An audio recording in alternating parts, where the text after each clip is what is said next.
an experimenter diary reads as follows.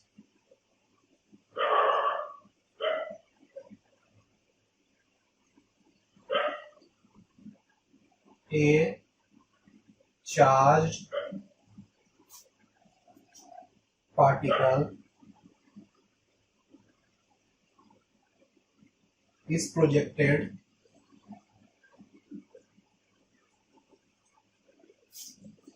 in a magnetic field of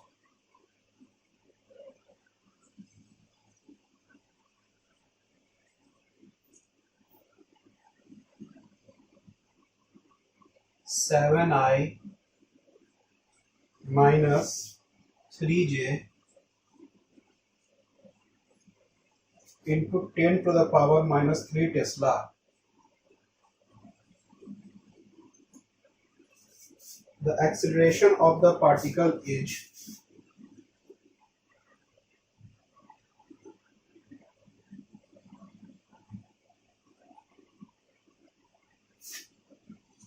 found to be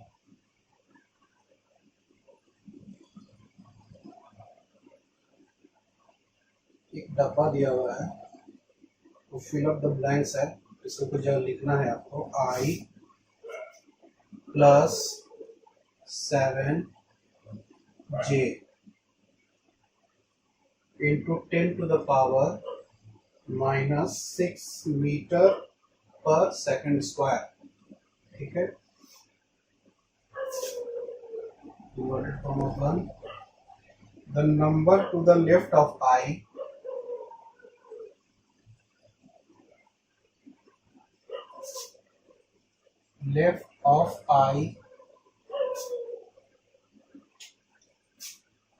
in the last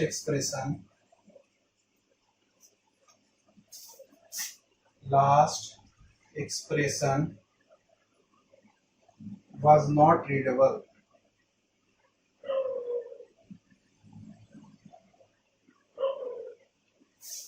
What can this number be?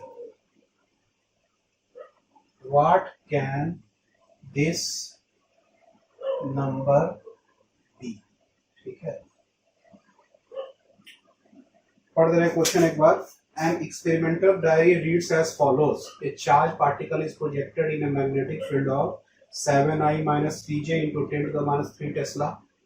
The acceleration of the particle is found to be I plus 7j into 10 to the minus 6 meter per second square. The number to the left of I in the last expression was not readable. What can this number be? ठीक है, चलिए तो question को समझते हैं। Question कह रहा है कि एक्सपेरिमेंटल डायरी में देखा गया कि चार्ज पार्टिकल को प्रोजेक्ट किया, मैग्नेटिक फील्ड इतना है और एक्सेलरेशन उसका इतना है। मैग्नेटिक फील्ड इतना और एक्सेलरेशन इसका इतना। ठीक है, तो ये वाला नंबर रीडेबल नहीं है, तो ये नंबर क्या होगा, ये आपका क्वेश्चन है। कैसे इसको बनाया जाए, तो देखिए मैग्नेटिक फील्ड का बात कर रहा है, तो मैग्नेटिक फील्ड का पहले वैल्यू लिखते हैं। मैग्नेटिक फील्ड का value 7I minus 3j into 10 to the power minus 3 Tesla.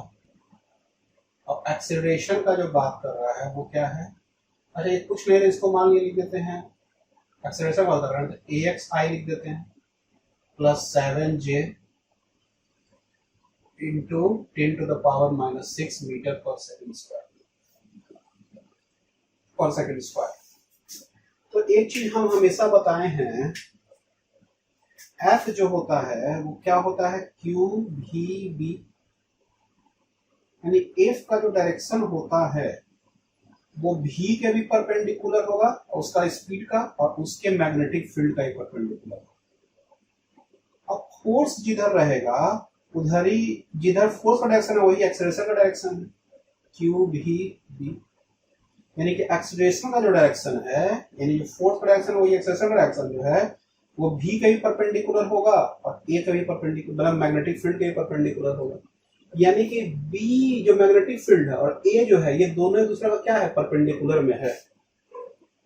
अब कोई भी परपेंडिकुलर चीज का जब हम लोग क्रॉस प्रोडक्ट करते हैं, जैसे देखिए ए है और बी है, तो ये जो है इसको हम लोग लिखेंगे, क्रॉस प्रोडक्ट है ना, तो इसको लिखते हैं A B sine theta, where यहीं पे लिख लीजिएगा इसको, ठीक है, तो इसको यहीं पे लिख लीजिएगा, where theta is the angle between A and B, ठीक है। अच्छा, और ए डॉट बी जब करते हैं तो A B sine sorry A B cos theta, और ये भी थीटा हो गया आपका, ए बी कॉस थीटा क्या होगा, angle between A and B, ठीक है। If A and B is perpendicular, then theta is equal to 90 degree, then cos 90 का जो वैल्यू हो जाएगा वो क्या हो जाएगा, 0। इसीलिए ए और बी का जो डॉट प्रोडक्ट होगा उसका वैल्यू 0, ठीक है। तो हम लोग को क्या करने का है कि आपका जो यहाँ पे लिखे हैं कि ये जो एक्सीलरेशन ये ए जो है और मैग्नेटिक फील्ड बी है वो क्या है, एक दूसरे के परपेंडिकुलर है, यानी कि इसका और इसका डॉट प्रोडक्ट करेंगे तो वैल्यू 0 आ जाना चाहिए। सिंस उसको लिखने के बाद since A acceleration vector A and magnetic field vector B are perpendicular to each other, therefore scalar product of vector A dot B is equal to 0। तो A dot B is equal to 0। अच्छा, ए का value क्या लिखे हैं, a x vector i plus 7 vector j into 10 to the power -6, इसको dot से किससे कर देने का है, 7i minus 3j into 10 to the power -3, ठीक है। इसका वैल्यू क्या आना चाहिए, 0 आएगा ना, ठीक है। तो ये 10 टू द पावर -6 और -9 तो उधर चल जाएगा तो 0, तो ये ax और ये 7 ax और i इंटू आई हो जाएगा, cos 0 तो ये खाली i इंटू आई खाली ये बच जाएगा, और ये -7 3 या 21 j cross j dot j, ठीक है। तो ये हो जाएगा इज इक्वल टू 0। तो ax का value 21/7 equal to 3 metre per second square, यानी कि इसके जगह पे जो है वो क्या होगा, 3, ठीक है। तो ये आपका आंसर आपका हो गया, ठीक है। तो जो ए जो वहां पे जो मिसिंग था वो क्या था, 3 नंबर मिसिंग था, ठीक है। चलिए इसको उतारिए, चलिए एक और क्वेश्चन बनाएंगे।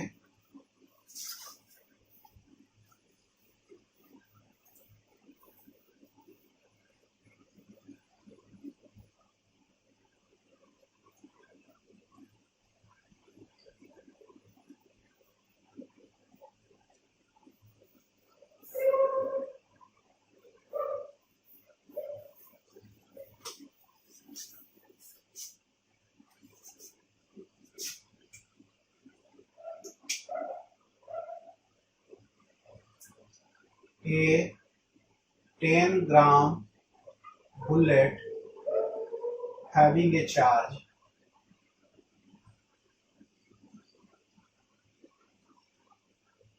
of 4 microcoulomb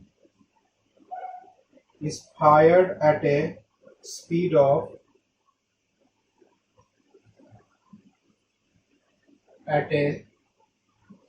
of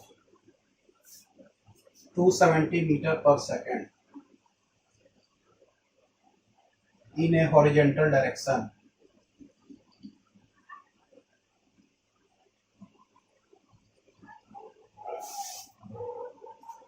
a vertical magnetic field of a vertical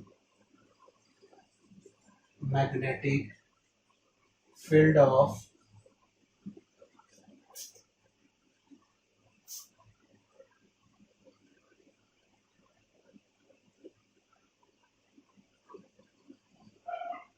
500 microtesla exist in the space. Exist in the space. Full stop. Find the deflection. Find the deflection of the bullet due to the magnetic field. Due to the magnetic field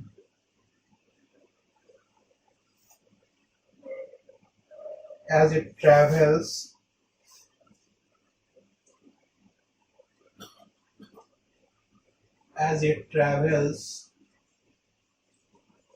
through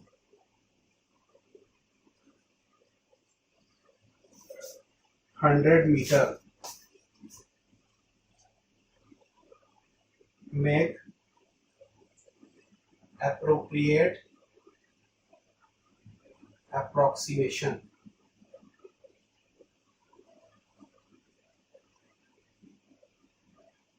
चलिए question पढ़ रहे हैं. 10 ग्राम bullet having a charge of 4 microcoulomb is fired at a speed of 270 meter per second in a horizontal direction. A vertical magnetic field of 500 microtesla exists in the space. Find the deflection in the bullet or the deflection of the bullet due to the magnetic field as it travels through 100 meter. Make appropriate approximation. ठीक है, ये सवाल कुछ कुल मिला के पीछे जैसा सवाल है. एक दो सवाल पहले हम इसको करवा चुके हैं. तो देखिए इसमें जो है एक बुलेट है, इतना मास का, इतना चार्ज का, इतना स्पीड का, और हॉरिजॉन्टल डायरेक्शन में जा रहा है. अब वर्टिकल मैग्नेटिक फील्ड इतना एग्जिस्ट इन द स्पेस और वहां पे वर्टिकल मैग्नेटिक फील्ड एग्जिस्ट इतना कर रहा है. यानी कि वही है, मैग्नेटिक फील्ड ऊपर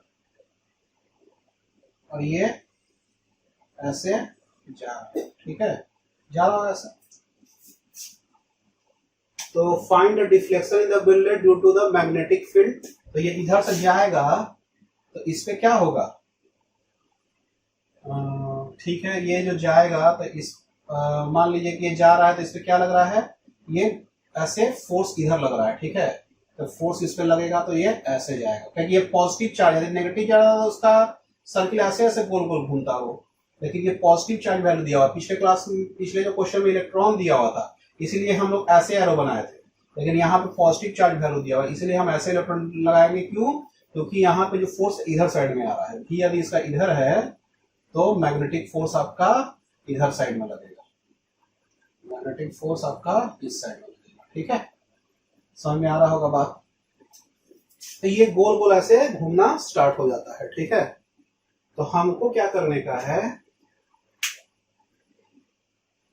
हमको यही डिफ्लेक्शन निकालना है. Find the deflection of the bullet due to the magnetic field as it travels through 100 metre. ठीक है, तो ये जो 100 मीटर ये मूव करता है, इसमें कितना आपका मैग्नेटिक, इसमें कितना आपका डिफ्लेक्शन होता है, यानी कि यहां से यहां जो डिफ्लेक्शन हुआ उसका वैल्यू निकालने का है.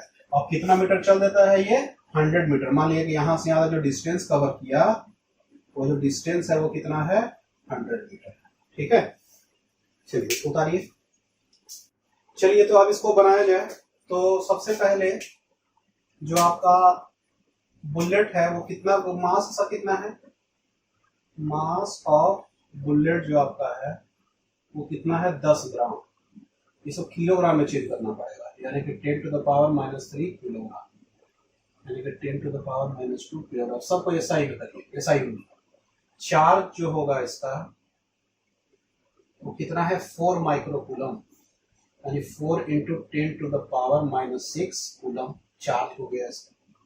स्पीड जो है ये मास हो गया m, ये चार्ज हो गया q और स्पीड हो गया v। इसका वैल्यू 270 मीटर पर सेकंड। ये पहले से SI में है, इसको चेंज करने की आवश्यकता नहीं है। मैग्नेटिक फील्ड, मैग्नेटिक फील्ड जो आपका हो गया उसका वैल्यू B का क्या है 500 माइक्रो टेस्ला, यानी कि 500 इंटू 10⁻⁻6 टेस्ला। ये हो गया आपका मैग्नेटिक फील्ड का वैल्यू।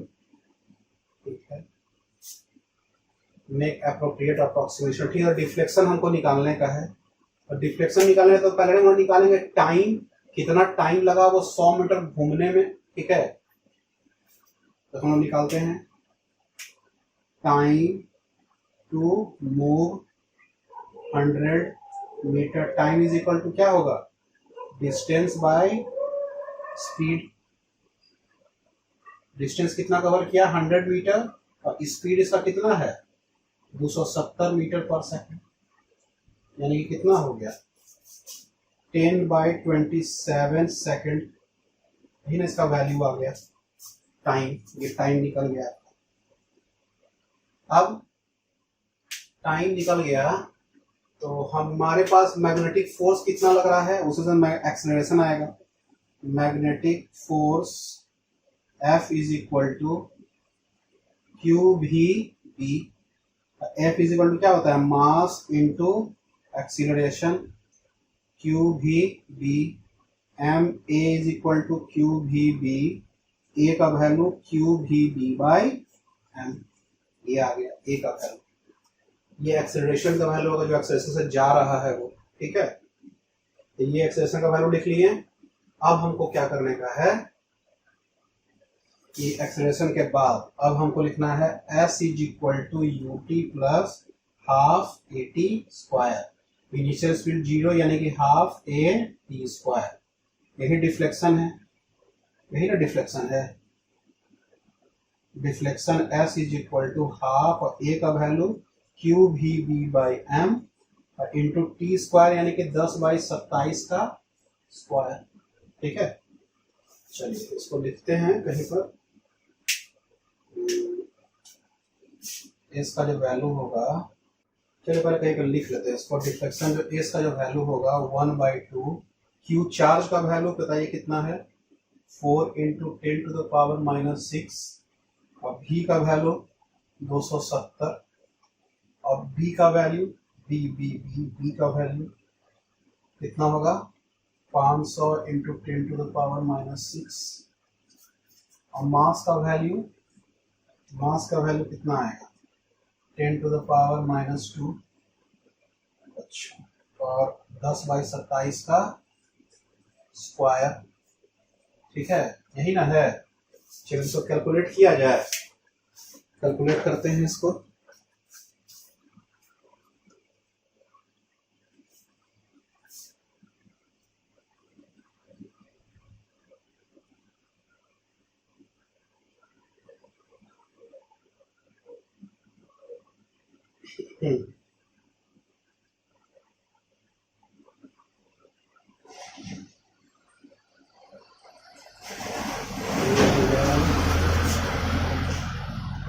गुना 27 गुना 2 गुना 27 गुना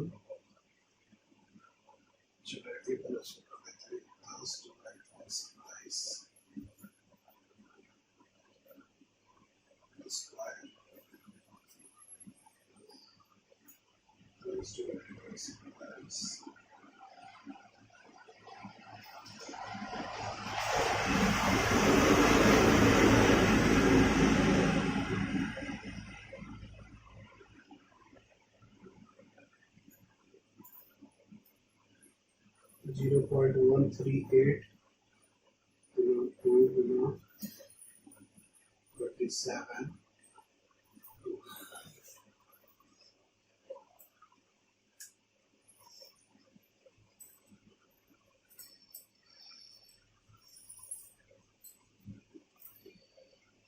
ये आ रहा है 37.37 into 10⁻⁻6, इसका +1 इसका +2 -6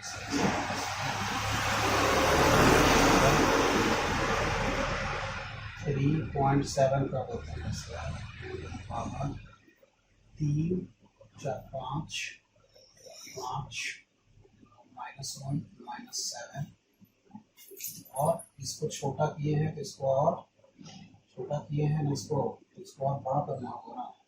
तो ये हो गया 3 पॉइंट सबसे छोटा किए हैं तो ये पूरा -7 आया, तो इसको हम बड़ा करना पड़ेगा तो ये -6 हो जाएगा। ये क्या हो जाएगा मीटर, इसका वैल्यू यानी इसका वैल्यू 3.7 × 10⁻⁶ मीटर।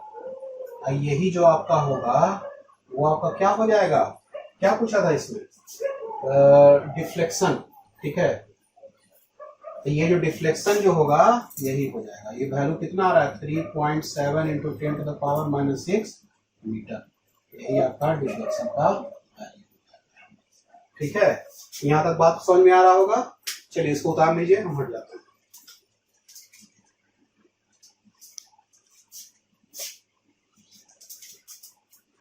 चलिए अब अगले क्वेश्चन की तरफ बढ़ते हैं।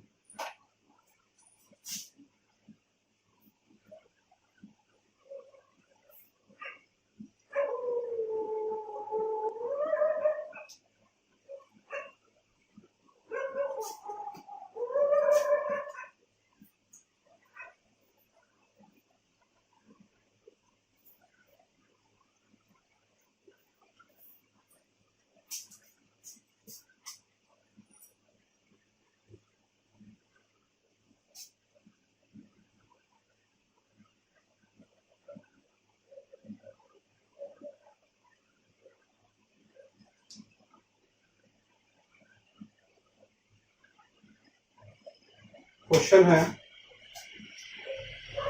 when a proton is released from rest in a room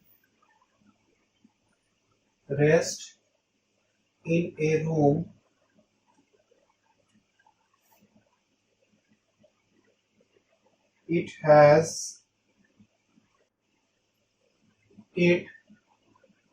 starts with an acceleration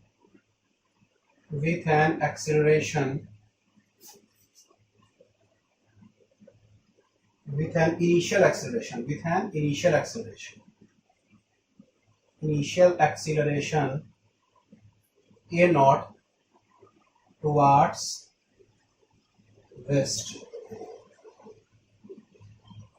When it is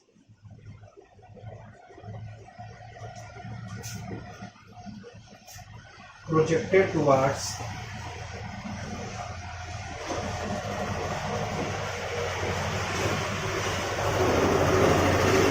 north with a speed v naught, it moves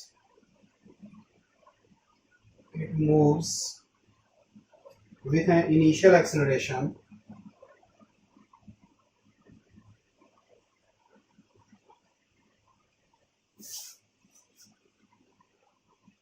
3a naught towards west.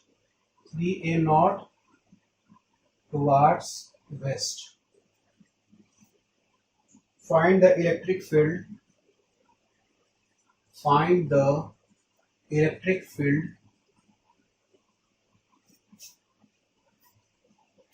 and the minimum possible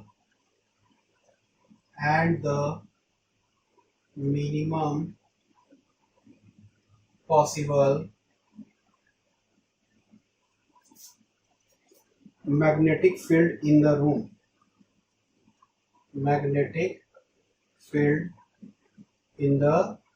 room. ठीक है, चलिए question को फिर से पढ़ दे रहे हैं। When a proton is released from rest in a room, it starts with an initial acceleration a naught towards west. When it is projected towards north with a speed v naught, it moves with a initial acceleration 3a naught towards west.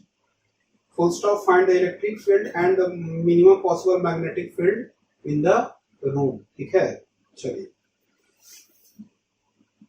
तो question क्या है? When a proton is released from rest in a room, it start with an initial acceleration a naught towards west.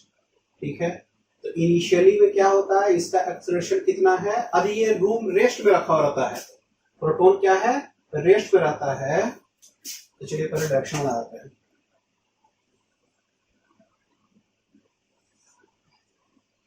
East, waste, north, south, ऐसा ही है। अच्छा, ये रुका हुआ जब रहता है, जैसे मान लीजिए कि यहाँ पे चार्ज पार्टिकल है, ठीक है। अच्छा, वो चार्ज क्या है? प्रोटॉन है ना, तो प्रोटॉन पॉजिटिवली चार्ज पार्टिकल होता है।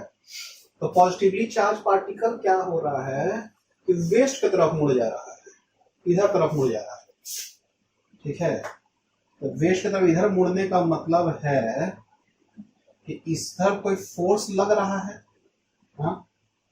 और फोर्स क्या होता है? क्यू वेक्टर ई, यानी कि इधर साइड में एक इलेक्ट्रिक फील्ड है, इलेक्ट्रिक फील्ड पहले से है, वही ना इस पे फोर्स लगा दे रहा है क्यू वेक्टर ई, जो इसमें इधर लग जा रहा है और ये इधर मूव कर जा रहा है एक्सेलरेशन ए नॉट से, ठीक है।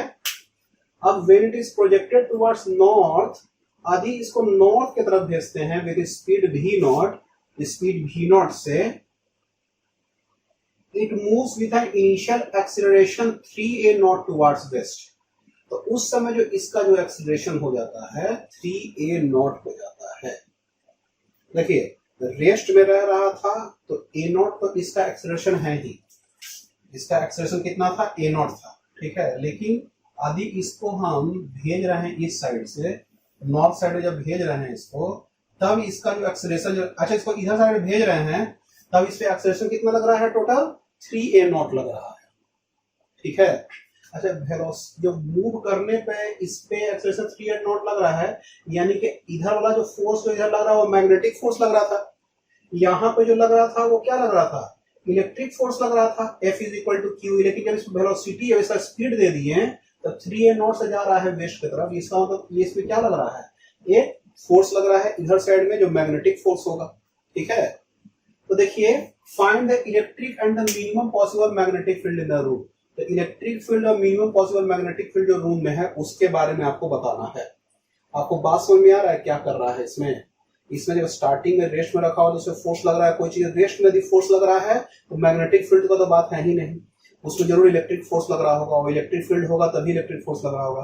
तो इधर साइड में जब फोर्स लग रहा है तो इलेक्ट्रिक फील्ड इधर साइड में है और उसका एक्सेलरेशन ए नॉट दिया हुआ है, कितना एक्सेलरेशन से इसमें फोर्स लग रहा है, तो वो फोर्स में हमेशा क्या होता है? एक्सेलरेशन होता है ना, तो एक्सेलरेशन का वैल्यू ए नॉट दिया हुआ है। अब उसको बोल रहा है कि जब इधर प्रोजेक्ट किया गया है इसका एक्सेलरेशन 3a नॉट आ गया है, ठीक है। तो उस समय मैग्नेटिक फोर्स लग रहा होगा इसमें, ठीक है। तो मैग्नेटिक फोर्स के कारण जो एक्सेलरेशन आ रहा होगा वो होगा इसमें। चलिए लिखते हैं,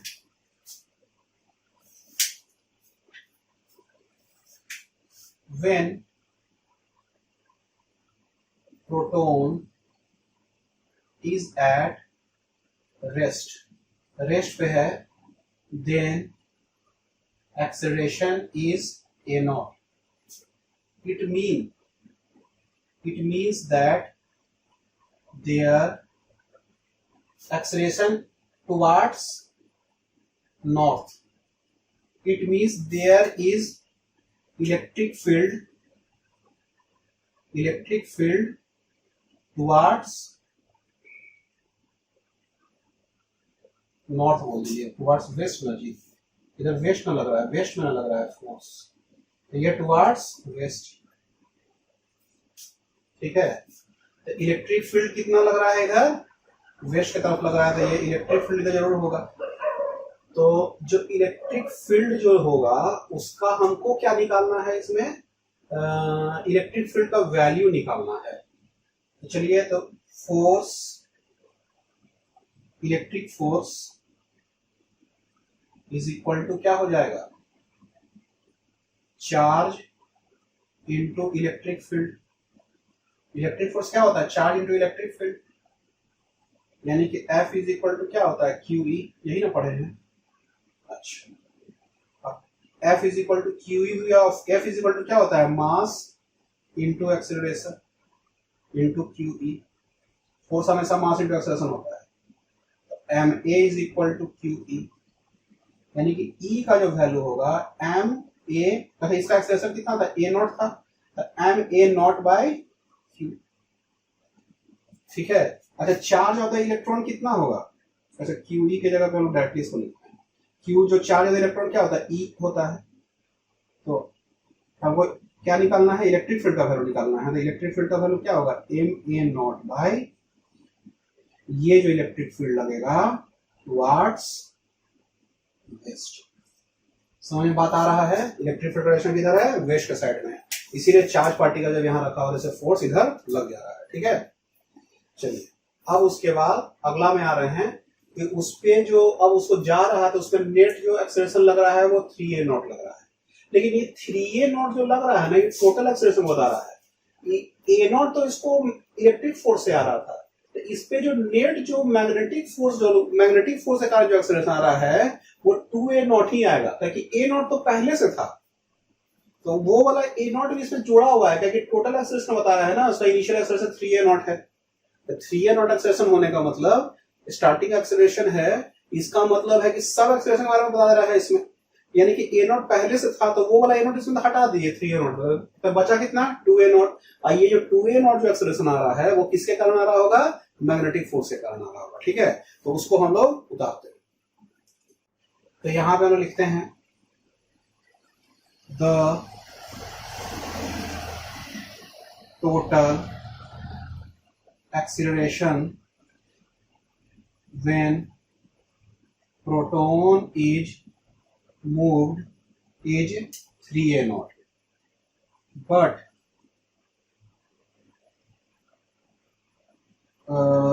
acceleration due to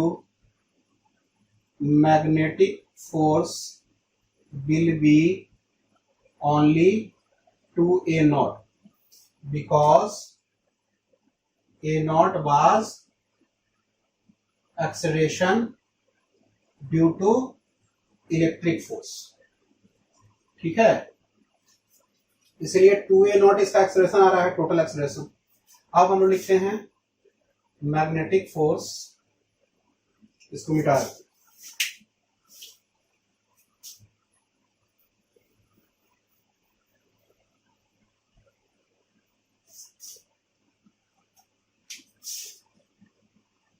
मैग्नेटिक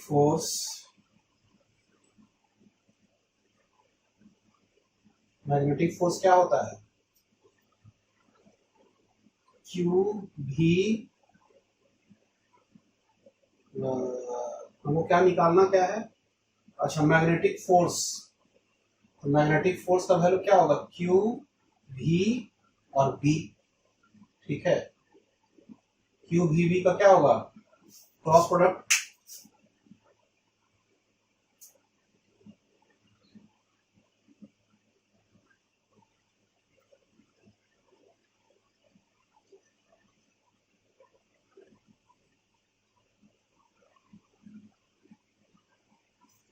अब देखिए ये मैग्नेटिक फोर्स हो गया F is equal to Q भी बी। ठीक है, क्यू भी बी आपका होगा, भी इधर और बी इधर, तभी ना से जा रहा है, दोनों में 90 डिग्री का एंगल होगा, क्यू भी बी साइन 90, यानी कि क्यू भी बी एफ का वैल्यू, अच्छा एफ का वैल्यू क्या होगा, मास इंटू एक्सेलरेशन, यानी कि M into 2a not acceleration का लिख दिए, और क्यू और v का वेलोसिटी क्या था इसका स्टार्टिंग में, v नॉट इंटू बी। ठीक है, तो b का जो वैल्यू आ जाएगा 2ma नॉट बाय क्यू भी नॉट। ठीक है, तो ये जो आपका आ गया ये मैग्नेटिक फील्ड का वैल्यू आ गया, मैग्नेटिक फील्ड का वैल्यू आ गया और इलेक्ट्रिक फील्ड का वैल्यू आ गया। This is the required value of magnetic field. ठीक है, चलिए इसको उतारिए, यहां पे चार्ज ऑफ द प्रोटोन आप लिख दीजिएगा ई, इसको भी ई लिख दीजिएगा ई। ठीक है, ये आपका हो गया। अब हम लोग अगले क्वेश्चन की तरफ बढ़ते हैं। अगला क्वेश्चन हम लोग लिखना स्टार्ट करेंगे।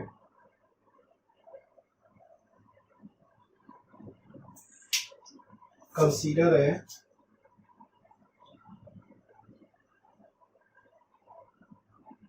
10 centimeter long portion of a straight wire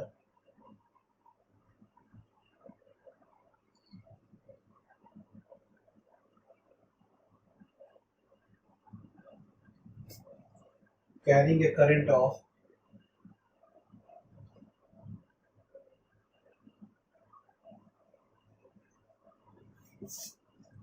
10 ampere placed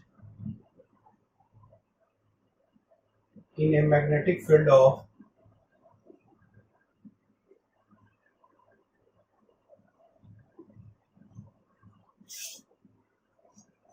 0.1 Tesla, making an angle of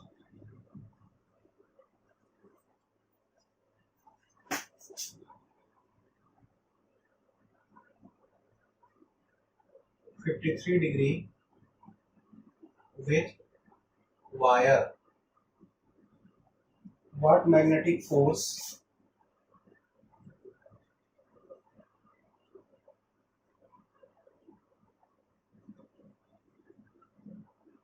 does the wire experience?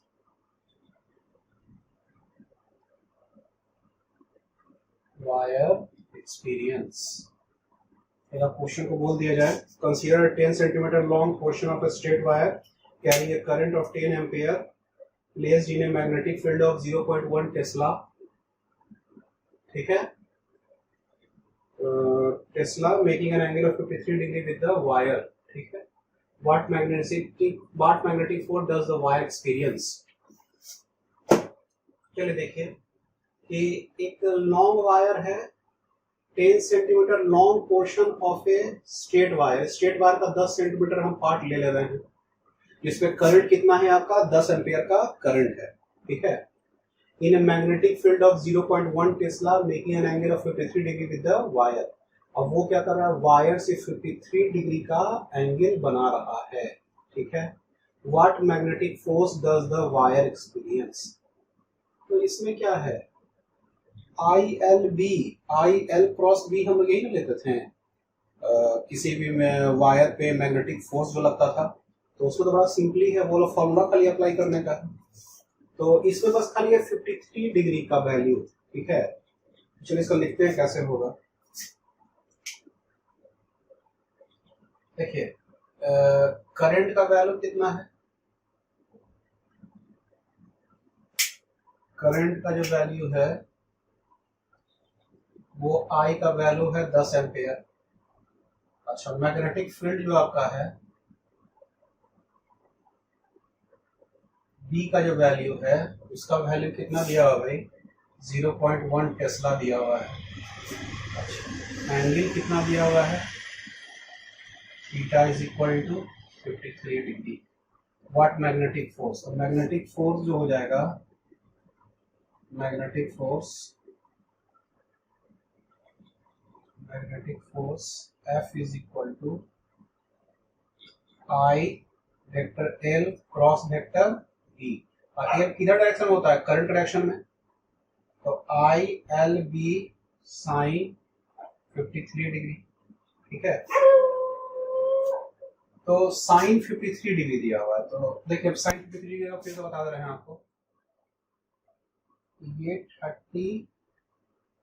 37 degree रहे तो ये 3, 4 और 5, 3, 4 और 5 होगा परपेंडिकुलर बेस, और परपेंडिकुलर बेस 3 और 4 है तो ये 3 स्क्वायर प्लस 4 स्क्वायर रूट के अंदर में इक्वल टू 5 आ जाएगा। तो 3, 4 और ये 5 हो गया, तो 37 डिग्री होता है, तो 3 सामने वाला तब 37 डिग्री, और इधर वाला जो आपका क्या हो जाएगा 53 डिग्री, 5 और 3 वाला 53 डिग्री। ठीक है, तो ये जो 5 और 3 वाला 53 डिग्री हो गया आपका। तो आपको जो है ना साइन 53 डिग्री जब लिखने का है, साइन 37 लिखना है तो क्या है P/H 3/5, और साइन 53 डिग्री लिखने का है तो 4/5। समझ बात आ रहा है।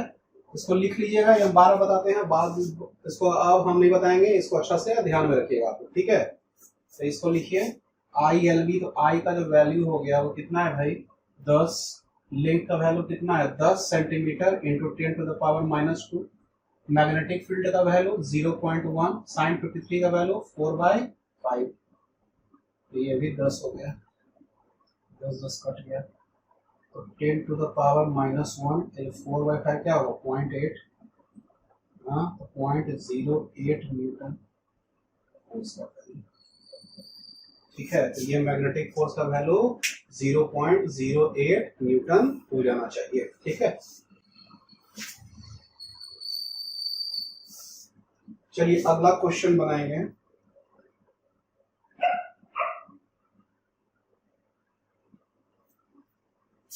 इस क्वेश्चन को मिटाया जाए।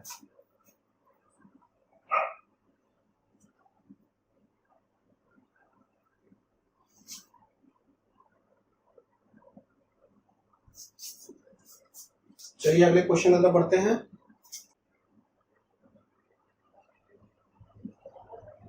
A current of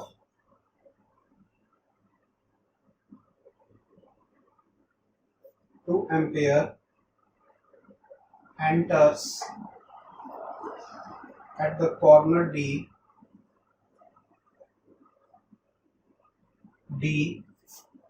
of a square frame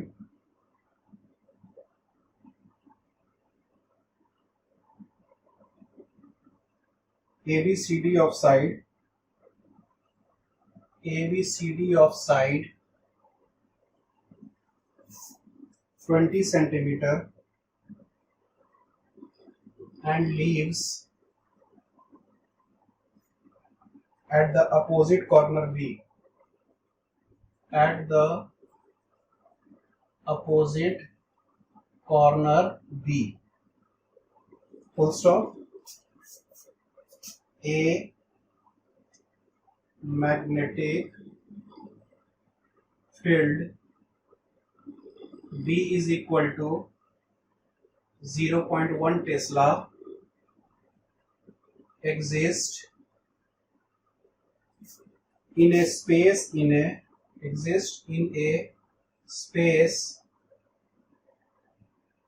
direction perpendicular to the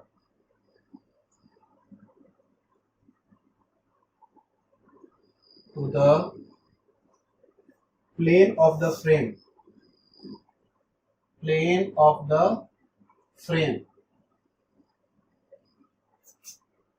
as shown in figure.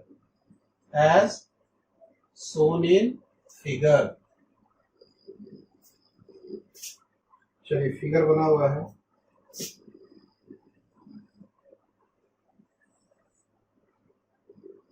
यहाँ हो गया D C A B, current यहाँ से आ रहा है और यहाँ से निकल जा रहा है।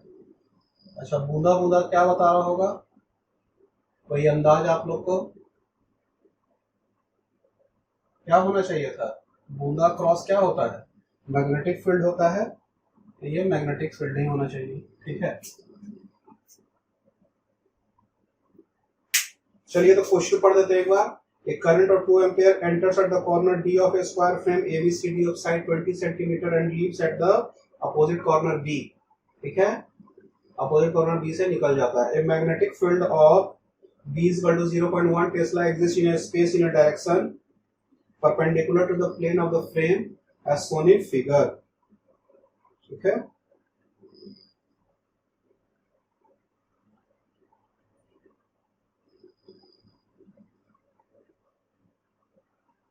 चलिए आप क्वेश्चन है बचा हुआ,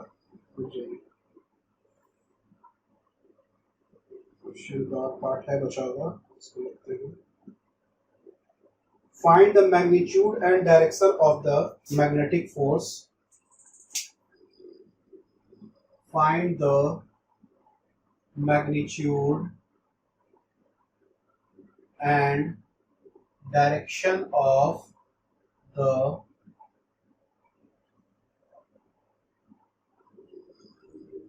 magnetic force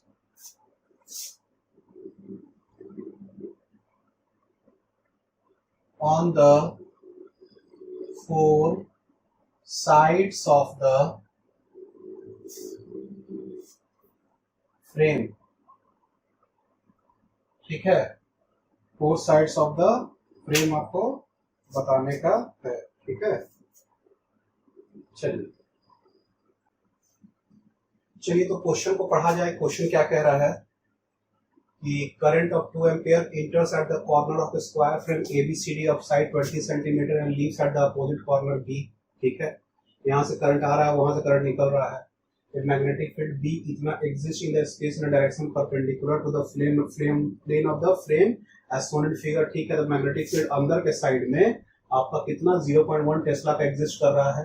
find the magnitude and direction of the magnetic force on the four sides of the frame. तो फोर साइड्स पे जो आपका है वो मैग्नेटिक फोर्स कितना लगेगा वो बताने का है, ठीक है। तो करंट आपका इधर से कितना आ रहा है भाई, I is equal to 2 ampere, तो पता ही है कि यहाँ पे I is equal to 1 ampere हो जाएगा और इधर भी 1 एम्पियर हो जाएगा, इधर 1 एम्पियर और इधर भी 1 एम्पियर, ठीक है। ये बात तो समझ में आ रहा होगा आप लोग को करंट कैसे डिस्ट्रीब्यूट होते जा रहा है, ठीक है। अब उसके बाद तो करना क्या है, हमको magnitude and direction of magnetic force हमको निकालने का। तो देखिए इसमें फोर्स क्या लगेगा, I L क्रॉस B, ठीक है। तो मैग्नेटिक फील्ड क्या है, perpendicular to the plane of frame, अंदर साइड में है मैग्नेटिक फील्ड का वैल्यू। तो I और L क्रॉस B, तो L इधर और B अंदर, तो मैग्नेटिक फोर्स किधर लगा, ऊपर साइड में। इसमें मैग्नेटिक फोर्स ऊपर साइड में, इसमें मैग्नेटिक फोर्स इस वायर में इधर, इसका भी इधर, ठीक है। तो हम लोग लिखते हैं current entering at D is I is equal to 2 ampere, which is distributed in 1 ampere each to DC and DA, ठीक है। DC और DA एक एम्पियर चला गया। So magnetic force on, so electric current on AB and CB is also 1 ampere. Now magnetic force on DC and AB is same and its direction is also same, ठीक है। Direction भी same और value भी same. F का value क्या होगा, I L cross B, I का value 1 और L का वैल्यू लेंथ इसका कितना है 20 सेंटीमीटर का, तो 20 इंटू 10 टू द पावर -2 और मैग्नेटिक फील्ड का वैल्यू 0.1, दोनों के बीच में एंगल 90 डिग्री, तो साइन 90 लिखने का भी जरूरत नहीं है, साइन 90 का 1 हो गया। तो 2 इंटू ये 0 और 0.1 10 का कट गया, 10 टू द पावर -2 बचा न्यूटन F का value. It's direction will B, इसका फोर्स का डायरेक्शन किधर लगेगा, vertically upward, will be in upward direction. Upward direction में लगेगा किसमें, DC और AB में, दोनों में, ठीक है। चलिए now magnetic force on DA and CB is also same। ये क्या होगा, F is equal to I L cross B, I का सेम ही लग रहा है इसमें, तो 20 इंटू 10 टू द -2 और ये B का वैल्यू भी 0.1, इसका वैल्यू कितना होगा 2 into 10 to the power -2 newton. इसका डायरेक्शन क्या होगा, in right wise, its direction will be towards right, direction किधर हो गया, राइट के साइड, ठीक है। चलिए तो ये हो गया आपका magnitude and direction of magnetic force on the four sides of the frame, आप निकाल लिए। अब कहाँ कहाँ डायरेक्शन होता है उसको भी हम लोग लिख लिए। ठीक है, उतारिए इसको। चलिए लिखते हैं question. Magnetic field of string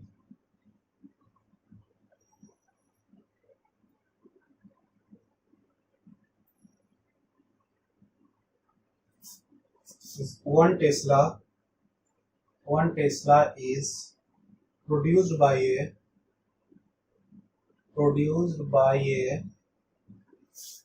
strong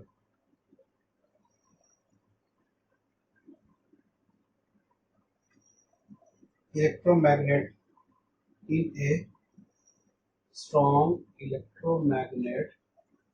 in a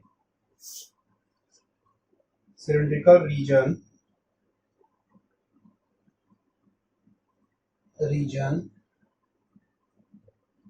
of radius 4 centimeter as shown in figure. A wire carrying a current of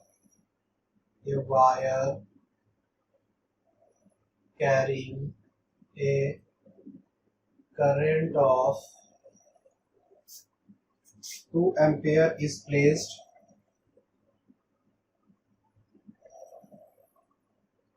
perpendicular to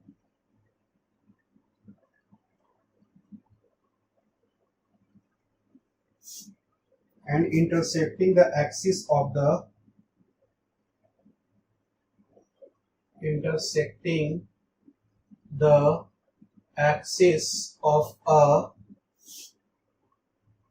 cylindrical region.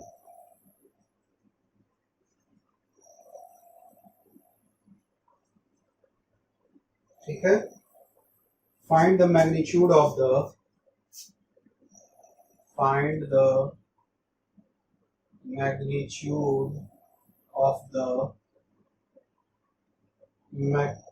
force acting on the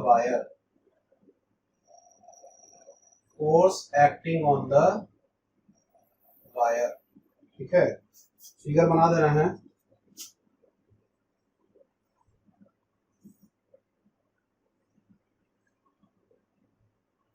थोड़ा नीचे बनाया जाए,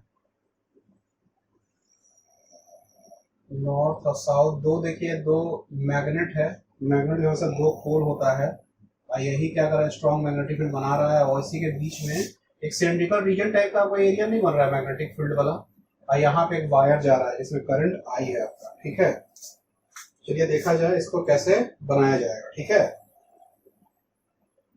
क्वेश्चन का पढ़ रहे हैं। Magnetic field of strength 1 tesla is produced by a strong electromagnet in a cylindrical region of radius 4 centimetre. ठीक है, सिलिंड्रिकल रीजन और रेडियस इसका कितना दिया हुआ है, 4 centimetre. As shown in the figure, a wire carrying a current of 2 ampere is placed perpendicular to and intersecting the axis of the cylindrical region. ठीक है, find the magnitude of the force acting on the wire. ठीक है, तो magnitude of the magnetic force आपको बताना है acting on the wire. तो देखिए इसमें क्या है ना कि आपका दिया हुआ है मैग्नेटिक फील्ड का स्ट्रेंथ कितना दिया हुआ है, 1 टेस्ला। अब देखिए इसमें जो है मैग्नेटिक फील्ड का स्ट्रेंथ कितना है, 1 टेस्ला है। Is produced by strong electromagnet in cylindrical region of radius 4 centimetre. Radius 4 centimetre है, यानी कि ये जो रेडियस, इसका रेडियस नहीं है, ये 2 टाइम्स रेडियस है। इसका वैल्यू कितना होगा, रेडियस का वैल्यू 4 सेंटीमीटर यानी कि 8 सेंटीमीटर। ठीक है, एक wire carrying current of 2 ampere. अच्छा, ये जो करंट है वो कितना है आपका, 2 एम्पियर है। अच्छा, is perpendicular to and intersecting the axis of the cylindrical region. ठीक है, ये सिलिंड्रिकल रीजन का एक्सिस जो बनेगा 20 उसको इंटरसेक्ट कर रहा है परपेंडिकुलरली। ठीक है, find the magnitude of the magnitude of the force acting on the wire. जैसे फोर्स कितना लगेगा, तो जो फोर्स होगा वो क्या रहेगा, आई एल क्रॉस बी। आई का वैल्यू कितना है, 2, और एल का वैल्यू कितना है, 2r, और बी का वैल्यू कितना है, मैग्नेटिक फील्ड का वैल्यू कितना टेस्ला है, 1, और दोनों के बीच का एंगल 90, यानी कि 4r यानी कि 4 और r का वैल्यू कितना है 8 और 16, तो ये 16 हो जाएगा। r का वैल्यू कितना था 4 सेंटीमीटर, तो 4 गुना 4 यानी कि 16। अच्छा ये 16 हो गया ना, तो इसको r को सेंटीमीटर को मीटर में बदलेंगे ना, 2 इंटू 4, इस 2r का वैल्यू कितना है 8 सेंटीमीटर, तो 10 टू द पावर -2 कर देंगे, तो कितना होगा 16 into 10 to the power -2 newton, यानी कि 0.16 न्यूटन। अच्छा इस फोर्स का डायरेक्शन किधर होगा, I उधर, L उधर, और B जो आपका है वो क्या है परपेंडिकुलरली है, ठीक है। तो B जो परपेंडिकुलरली है तो मैग्नेटिक फोर्स का वैल्यू क्या लाएगा, अच्छा ये I है तो ये B है, तो मैग्नेटिक फोर्स या तो इधर लगेगा या इधर लगेगा, वो नॉर्थ से साउथ में किधर डायरेक्शन जा रहा है आपका, तो वो उस पर डिपेंड करेगा। तो ये फोर्स का वैल्यू आपका हो गया 0.16 न्यूटन। चलिए इसको उतारिए जल्दी से।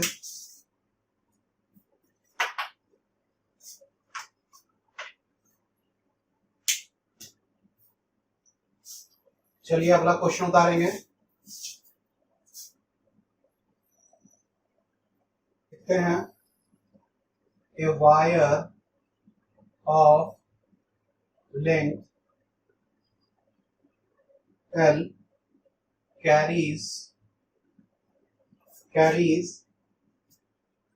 a current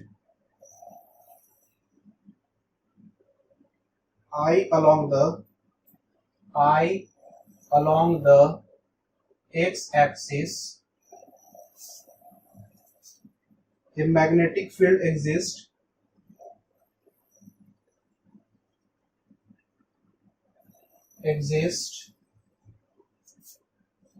which is given as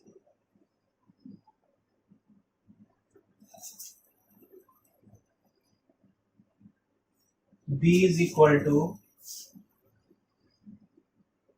B naught I plus J plus K Tesla. Find the magnitude of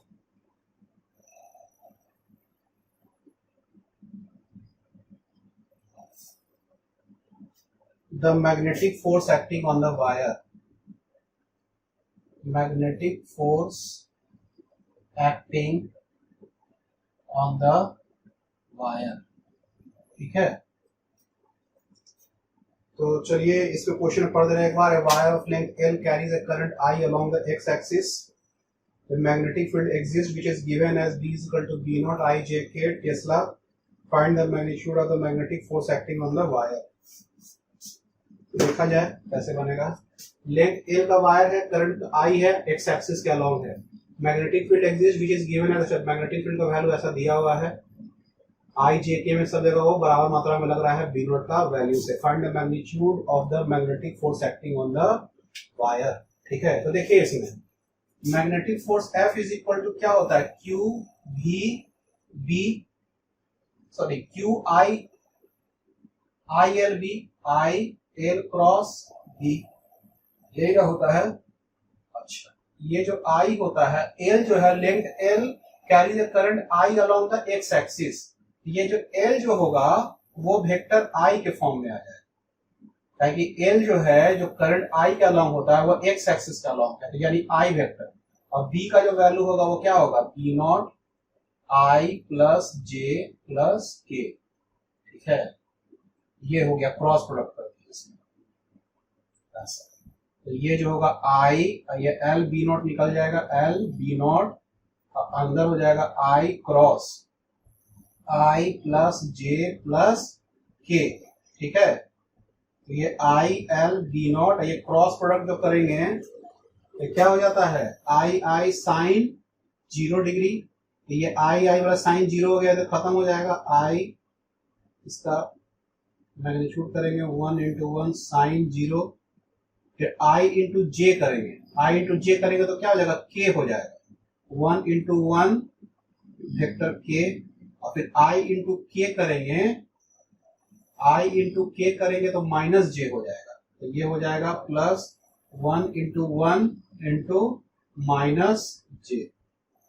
ये आपको क्रॉस प्रोडक्ट आपको पढ़ना पड़ेगा, ये 1 इंटू 1 साइन 0, और ये क्या हो गया, vector K minus vector J, ये हो जाएगा I L B naught vector K minus vector J. ये आपका मैग्नेटिक फोर्स का वैल्यू आ जाएगा। तो मैग्नीट्यूड निकालना है आपका, तो मैग्नीट्यूड आपको जब निकालना है इसका तो मॉडुलस में बना दीजिए, और root under I L B का वेक्टर के है ना, तो इसको हम लोग को क्या करेंगे, इसका स्क्वायर, ठीक है, plus minus I L B का स्क्वायर, यही हो जाएगा खाली। तो ये क्या होगा, के और जे के बीच में एंगल 90 डिग्री, तो cos 90 0। तो ये जो आपका हो गया आई एल बी का 2 बार स्क्वायर, 2 आई एल बी का स्क्वायर, यानी कि √2 I L B, √2 I L B, ये एफ का वैल्यू आ जाएगा। चलिए इसको उतारिए, तो इसमें बी नॉट लिख दीजिएगा।